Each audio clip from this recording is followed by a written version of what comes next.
Now, talking of food, we know that there's soon to be cuts across the country. But one cut that we didn't expect to come out of Westminster were the cuts in the size of their roast beef dinners. One MP is so aggrieved he complained to the Palace of Westminster, saying, "RE, today's roast beef dinner, I received only 2 thin slices of beef instead of 3. He might not have done it in that voice, but I think that worked. So does portion... didn't do it in that voice, Andrew. No? So, Sherry, does portion size matter? Well, I think it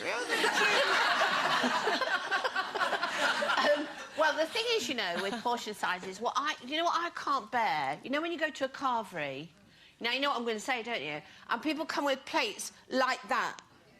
And it makes you feel sick, doesn't it? Why? And then they like a pig, and I just think that's disgusting, and that makes me sick. I don't like hardly. I like very small bits, and then if you want more, you can go for more. So I can't. But you know the days when your granddad always got the bigger plate, and men were always served first, weren't they? You know, and your granddad got. I always remember being at my grandma's house, and granddad got all the potatoes and all, the beef, and then Grandma did, and then I would get my little plate. And my granddad, I always used to eat off his plate, but he was always sat down first, he was always good. And it's the man's portion, isn't it? Yeah. Men get bigger portions. It can't be like that now, can it? No, it is like that in our house, it's like, Daddy bear, Mummy bear, Baby bear. But, yeah, I mean, well, if you look at it size-wise, Steve likes kind of desperate Dan portions. Like big things of mash with big sausages sticking out, maybe a pie with horns, He is desperate Dan, He does look Steve, a bit like yeah. desperate Dan. He does go, Oh, I'm full of noises today. You are full of noises. It's like sitting next to a farmyard animals. Thank you very much. It's been noted. No, to be honest, I like a big portion. Yeah. No, I tend to overcook, and my mother did, funnily enough, because no, not overcook, as in burn. I mean portion size, because I can't bear the fact of there not being enough. So I'd rather have too much than too little. Whereas Ray is the complete opposite. When he's cooking, and he's a good cook, but he'll come to me and go, "Is that enough potatoes for 8?" And there's like 3 potatoes in that. Yeah. So he's a stingy cook. He's a stingy cook. But funnily you should say that, because I always serve Ray and the 2 boys. What, still? Always first, yeah. And I think because when I grew up, that's what my mum did. She always served the men first, and it's really, really weird, but I do. Yeah.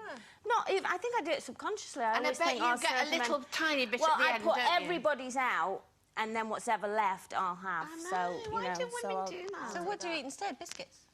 No, I'll still get dinner, but I'll give them the majority of it, and I'll have she'll the have last hers bit. on a dolly plate. And normally, by the time I sit down to eat it, mine's kind of lukewarm. Yeah, there you go. It's quite a normal mum thing. Yeah. What? Mark. What kind of portion do you like? Well, I prefer to have just enough food on my plate that I will eat, because I hate waste. So I hate, like sometimes, you visit other countries and they pile your plate huge, and you just think, I don't want to eat it because it's just too much and it's excessive and it's wasteful. But having said that, it doesn't matter anymore, because whatever I don't eat, Mark will eat. And you were saying about the carvery or the buffet earlier on, he doesn't just come back with a big pile plate, he comes back with 2 plates. So he'll have the meat on one plate and all the veg on the other plate, and then he'll eat what I've got. And also, there's a thin line between just being hungry and having a great appetite and being greedy. What's he? And he's very aware of the fact that people might think he's greedy, and he doesn't want to look greedy. And in fact, on Saturday night, we were at my friend's, and she did all this barbecue meat, loads of it, like steaks and burgers and chops and all sorts of stuff. And there was quite a lot left. There was blokes there, all eating, and there was a little bit left. There was like a sausage and a bit of steak and a bit of lamb left over. And I could see Mark got his eye on it like that. and I'm looking at him and I'm going, do you want to eat that? And he was like, no, it's all right. And I know he's only saying that because he doesn't want people to think he's greedy. So then my friend, she said to him, no, listen, if you want to eat that, you can eat it, because no one else is going to eat it. And he went, well, what about that lot? Don't they want it? No, they don't want it. And then he went, doesn't the dog want it? And I went, we just fell on the floor laughing. Of course the dog wants it. But ask the dog. Should we ask the dog? Do you want a sausage? Yes, please. No, it's all right.